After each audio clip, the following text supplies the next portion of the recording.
दोस्तों नमस्कार, जय गुरुदेव, नमो निकला। दोस्तों मैं पामिस्टर। दोस्तों हम बात कर रहे हैं कि हाथ के अंदर जो मस्तिष्क रेखा होती है उसकी विभिन्न स्थितियों के क्या परिणाम होते हैं।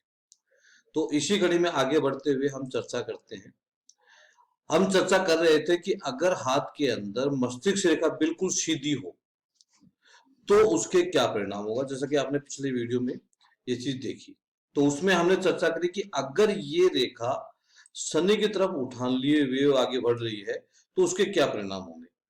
अब हम लोग जो चर्चा करेंगे इस वीडियो में, हम चर्चा करेंगे कि अगर ये रेखा सूर्य की तरफ उठान लेकर के और अगर आगे बढ़ रही है तो इसके क्या परिणाम होंगे। दोस्तों अगर मस्तिष्क रेखा सीधी और सरल है और ये सूर्य की तरफ यूं उठ करके और उसके बाद में आगे बढ़ रही है, उस वक्त ये नीचे लाइन नहीं होगी। इस चीज को ध्यान रखना। ये है थोड़ा सा मैं एक बार इसको पूरे को डिलीट करता हूं, आप लोगों को थोड़ा समझने में आसानी रहेगी। जैसे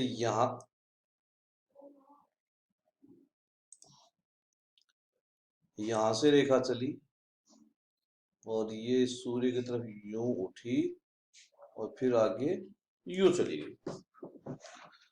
तो ऐसी स्थिति में क्या होगा कि जातक के जीवन के अंदर सूर्य के गुणों का समावेश हो जाएगा।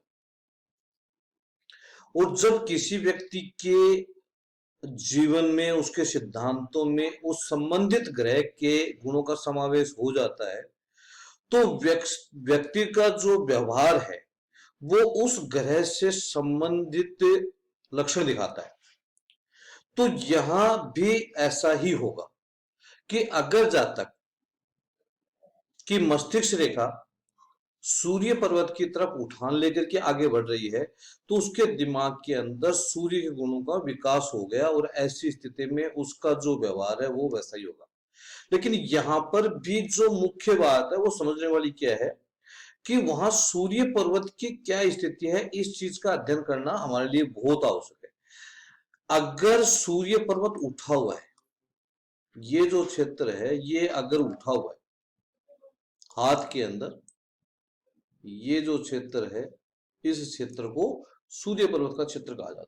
जैसे आप इस हाथ में देख पा रहे होंगे, जो मैंने फोटो डाल रखी है, इसके अंदर आपको सूर्य उठा हुआ नजर आ रहेगा। बिल्कुल ऐसे नीचे से आप देखो इसको कि ये सूर्य जो है वो उठा हुआ नजर आ रहा है। तो अगर सूर्य पर्वत उठा हुआ है यानी बहुत ज्यादा उठा हुआ है, ऊंचा है, तो ऐसी स्थिति के अंदर क्या होगा कि जातक के जीवन के अंदर जातक जो है वैसे तो सीधा और सरल इंसान होगा, लेकिन ऐसा इंसान कला के क्षेत्र में यानी कला के माध्यम से सफलता प्राप्त करने में लग जाता है। और ऐसा जातक कला के माध्यम से सफलता प्राप्त करता भी है। ऐसे लोग बहुत अच्छे डांसर हो सकते हैं, बहुत अच्छे सिंगर हो सकते हैं, बहुत अच्छे एक्टर हो सकते हैं, या और कोई कला, मूर्ति कला, चित्रकला या और कोई आर्ट, यानी कोई ना कोई आर्ट जो है वो उस व्यक्ति के अंदर होती है और वो उस आर्ट के माध्यम से सफलता प्राप्त करता है और जीवन में आगे बढ़ता है। ये मान के चलिए अगर सूर्य पर्वत उठा हुआ है और मस्तिष्क रेखा सूर्य पर्वत की तरफ उठान लिए हुए है तो ऐसी स्थिति में क्या परिणाम आएगा कि जातक जो है वो कला के क्षेत्र में सफलता प्राप्त करने का प्रयास करेगा और वो सफलता प्राप्त करेगा भी। अब वो कला उसके अंदर कोई भी हो सकती है, इस बात का कुछ हमें पता नहीं। अब सपोज करो कि सूर्य पर्वत जो है वो सामान्य श्रेणी का है, ना दबा हुआ है और ना ही वो उठा हुआ है। तो ऐसी स्थिति में क्या परिणाम आएगा? ऐसी स्थिति में परिणाम यह आएगा कि ऐसा व्यक्ति जो है वो सौंदर्य प्रेमी होगा, सुंदरता का पुजारी होगा, उसको हर चीज में सुंदरता चाहिए, यानी वो जो भी चीज है घर में साफ सफाई का विशेष ध्यान रखेगा। ऐसा जातक हर जगह उसको साफ सुथरी चाहिए, जो भी सामान खरीदेगा उसको सलीके से जचा के रखेगा, उसको तरीके से सेट करेगा, उसका बेडरूम सुंदर होगा, यानी हर चीज जो है उसको हर जगह सुंदर चाहिए, यानी जहां पर भी कहां पर क्या फिट करना है, कैसे क्या लगाना है, ये सारा सब कुछ उसका जो एक अलग टाइप का एक उसका सिस्टम होगा, यानी सुंदरता का विशेष पुजारी होगा ऐसा व्यक्ति। और साथ के अंदर ऐसा व्यक्ति जीवन के अंदर पैसे कमाने में भी विश्वास रखता है और पैसे कमाने के लिए सोचता है, ये भी इन लोगों की खासियत होती है। तो यहाँ एक ही पर्वत की दो स्थितियों का हमने वो किया कि अगर वो सामान्य बहुत ऊंचा है तो ऐसी स्थिति में वो कला के क्षेत्र में जाएगा, अगर सामान्य स्थिति में है तो वो सौंदर्य प्रेम ही होगा। और मान के चलो कि सूर्य पर्वत दबा हुआ है, तो ऐसी स्थिति में क्या होगा, ऐसी स्थिति में जातक केवल दिखावे में विश्वास करने वाला इंसान होगा, धरातल पर चलने वाला इंसान नहीं होगा। ऐसे लोग व्यर्थ का दिखावा करते हैं और ऐसे लोग जो बनावटी प्यार है उसमें विश्वास करते हैं, यानी इनको लोग जो है वो चढ़ा करके, इनकी तारीफ कर करके और इनसे कुछ भी करवा सकते हैं, ये इन लोगों की खासियत होती है। और ऐसे लोग, इनके घर में चाहे अनाज की व्यवस्था नहीं है, फिर भी ये क्या है कि बढ़िया कपड़े पहनना, बढ़िया तरीके से रहना, बढ़िया ये करना, वो दिखावा करना, मतलब कि ये दिखावे के चक्कर के अंदर ही हमेशा पूरा जीवन इनका बर्बाद हो जाता है, अगर यहाँ ये स्थिति है सूर्य निम्न है, तो यहाँ ये इस चीज की वो आती है। तो ये हमने चर्चा करी सूर्य पर्वत के बारे में। अब सपोज करो किसी जातक का बुध पर्वत की तरफ जो है वो रेखा उठी हुई है, तो क्या परिणाम आएगा। मान के चलो यहां से रेखा चली और ये बुध पर्वत की तरफ उठ करके और ऐसे आगे बढ़ गई। ये थोड़ा सा आप लोगों को थोड़ा अजीब सा लग रहा होगा क्योंकि मैंने इसको हृदय रेखा के साथ के अंदर मिक्स कर दिया। तो यहाँ मान के चलो बुध पर्वत की तरफ जो है ये रेखा उठ करके चली गई है, तो स्वाभाविक है कि इंसान के हाथ के अंदर जो बुध का जो गुण है वो उसके अंदर समावेश हो गया। ऐसे जातक जो है वो प्रखर बुद्धि वाला इंसान होगा, ऐसा इंसान वाक चातुर्यता उसके अंदर कूट कूट कर भरी हुई होगी, ऐसे लोग नेतृत्व करने वाले होंगे और ऐसे लोग वैज्ञानिक अनुसंधान में भी विशेष रुचि रखते होंगे। तो ये इन लोगों की खासियत होगी, लेकिन शर्त क्या है कि बुध पर्वत उन्नत हो, जैसे इस हाथ में आपको नजर आ रहा है कि बुध पर्वत उठा हुआ हो साथ के अंदर, तो ये सारे गुण उस जातक के जीवन में आ जाएंगे। क्या क्या बताया मैंने आप लोगों को कि जातक जो है वो बुद्धिमान होगा, ऐसा वाक चातुर्यता उसके अंदर कूट कूट के भरी होगी, ऐसा व्यक्ति बहुत अच्छा सेल्समैन होगा, अपनी बातों से किसी भी व्यक्ति को प्रभावित कर सकता है, और ऐसे लोग वैज्ञानिक अनुसंधान में भी रुचि रखते हैं, यानी साइंटिस्ट भी होते हैं ऐसे लोग। ये भी इन लोगों की खासियत होती है।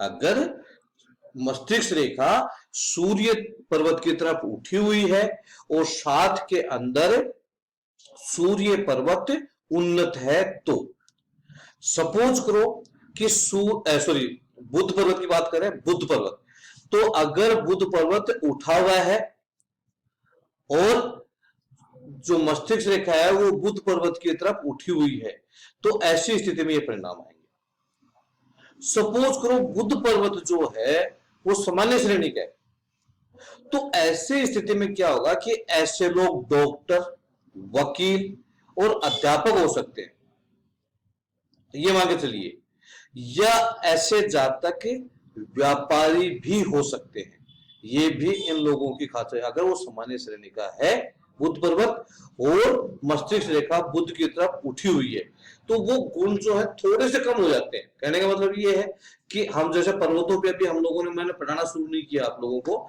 लेकिन जब पर्वतों पे आएंगे तो पर्वतों में भी यही होता है कि पर्वत अगर बहुत ज्यादा उठा हुआ है तो उसका जो गुण है उसमें बहुत ज्यादा उसका समावेश बढ़ जाता है, और अगर वो कम है तो उसके गुणों में थोड़ी सी कमी आ जाती है, और अगर बिल्कुल वो नीचे आ गया तो वो बिल्कुल जीरो हो गया, यानी उसकी डिग्री कम हो गई है। तो ऐसी स्थिति उस पोजीशन के अंदर आती है। तो हम लोग यही चर्चा कर रहे हैं। अब सपोज करिए कि अगर ये किसी व्यक्ति का बुध जो है वो बहुत ज्यादा दबा हुआ है, तो ऐसी स्थिति में क्या परिणाम होगा? ऐसी स्थिति के अंदर होगा क्या कि जातक जो है वो धन कमाने के लिए कोई भी हथकंडा अपनाएगा, झूठ बोलेगा, पाखंड करेगा, ठगी करेगा, कुछ भी करेगा, लेकिन वो जीवन भर धन कमाने के चक्कर में लगा रहता है, पैसे कमाने के चक्कर में लगा रहता है। ये उस आदमी की खासियत है। और अगर ऐसी स्थिति है, तो मैंने जो अपना प्रैक्टिकल अनुभव मैं आप लोगों से शेयर कर रहा हूं कि ऐसी स्थिति के अंदर जातक जो है वो ठग किस्म का इंसान होता है, और वो अपनी बातों से लोगों को फंसाता है, अपनी बातों से लोगों को फांसता है और उनके साथ में गलत करता है। ऐसा भी देखने में आया है। तो ये जो चीजें मैं आप लोगों को समझा रहा हूँ, ये चीजें आपको बहुत बारीकी से समझने की आवश्यकता है कि कहाँ कौन सी रेखा का उसका क्या मतलब है। जनरली लोग क्या करते हैं कि किसी भी हाथ के अंदर कोई रेखा को देखा और उसका एक सीधा वो दे दिया, लेकिन उनको पता नहीं, जैसे मैंने अब आप लोगों को समझाया कि कौन सी रेखा का क्या मतलब है, उसका क्या आधार है। ठीक है कि अगर जैसे मान के चलो कि हम बात कर रहे थे कि मस्तिष्क रेखा सीधी है, सरल है, और उसने उठान ले लिया सूर्य पर्वत के नीचे से। अब सूर्य पर्वत के नीचे से ले तो लिया उसने, लेकिन सूर्य पर्वत की स्थिति क्या है? बहुत ज्यादा उठा हुआ है यानी सामान्य है या दबा हुआ है। अब उसके हिसाब से ही उसके परिणाम आएंगे, ये भी चीज समझने की आवश्यकता है। ऐसे ही बुध पर्वत की बात करें कि बुध पर्वत के नीचे से अगर उसने उठान ले लिया है, तो बुध पर्वत बहुत ज्यादा उठा हुआ है या थोड़ा सामान्य श्रेणी का है या दबा हुआ है। तो यहां देखो दो चीजों में फर्क हो गया। अगर उठा हुआ है, उन्नत श्रेणी का बुध पर्वत है, तो जातक जो है वो अच्छे काम करने वाले इंसान होंगे, वो अनुसंधान करता होंगे, वकील होंगे, टीचर होंगे, मतलब ये सारी चीजें उन लोगों के अंदर उनके इतना अच्छे गुणों का समावेश होता है। लेकिन वहीं पे अगर बुध पर्वत दबा हुआ हो गया, तो ऐसी स्थिति के अंदर परिणाम जो है वो चेंज हो गए, और जातक जो है वो धन कमाने के लिए किसी भी प्रकार का कोई भी हथकंडा अपनाएगा।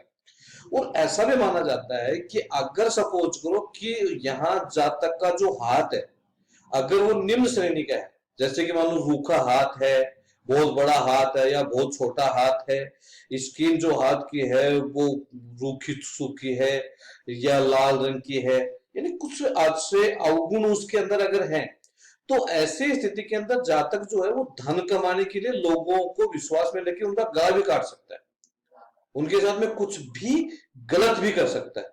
ये भी इन लोगों की खासियत होती है। तो देखो एक ही चीज के अलग अलग परिणाम चेंज हो गए। इसलिए दोस्तों जो भी मैं आप लोगों को पढ़ा रहा हूं, इन चीजों को बहुत बारीकी से अध्ययन करो और बारीकी से इन चीजों को समझो आप लोग, तब ही सही मायने में आप एक अच्छा फलादेश कर पाओगे, जिसकी वजह से आप कभी जीवन के अंदर हार नहीं मानोगे, कहीं आपको शर्मिंदा नहीं होना पड़ेगा। तो हमने ये बात करी, इसके बारे में अगले चैप्टर में फिर हम लोग बात करेंगे मस्तिष्क रेखा के ऊपर ही, क्योंकि ये जो चैप्टर है ये काफी लंबा है, तो हम इसी के ऊपर चर्चा कर रहे हैं। नमस्कार, जय गुरुदेव, नमो निखिल।